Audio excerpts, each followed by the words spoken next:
Sebanyak 580 anggota DPR RI periode 2024-2029 akan mulai menjalankan tugas sebagai wakil rakyat pada Selasa 1 Oktober 2024.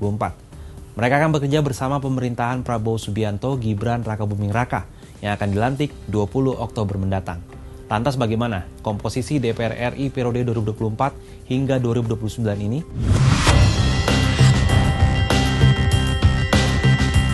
Komisi Pemilihan Umum menetapkan 8 partai politik yang akan menduduki parlemen di 5 tahun mendatang. Jumlah ini berkurang dari 9 parpol pada periode 2019 hingga 2024. Pada pemilu 2024, Partai Persatuan Pembangunan atau P3 gagal memenuhi ambang batas suara minimal parpol di pemilu, yakni 4%. P3 hanya meraih 3,87% total suara atau sekitar 5,87 juta suara di pemilu 2024.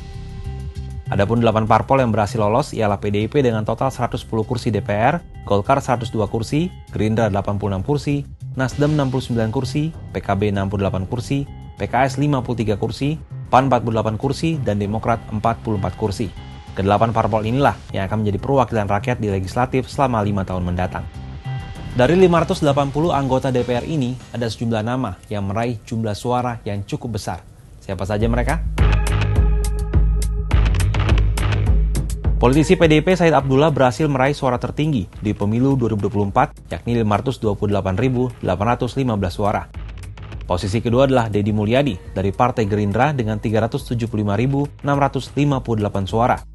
Dan di urutan ketiga, Edi Baskoro Yudhoyono atau Ibas dari Partai Demokrat dengan 318.223 suara.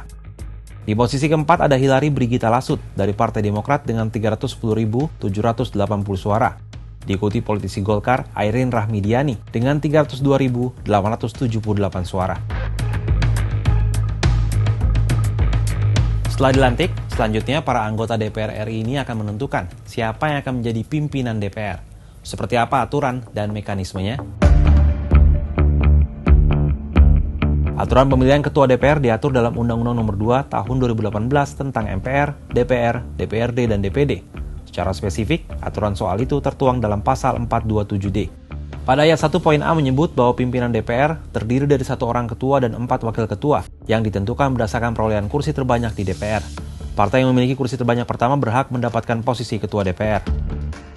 Sementara, dalam kasus partai terbanyak memiliki kursi dan suara yang sama, penentuan ketua dan wakil ketua DPR diatur berdasarkan persebaran.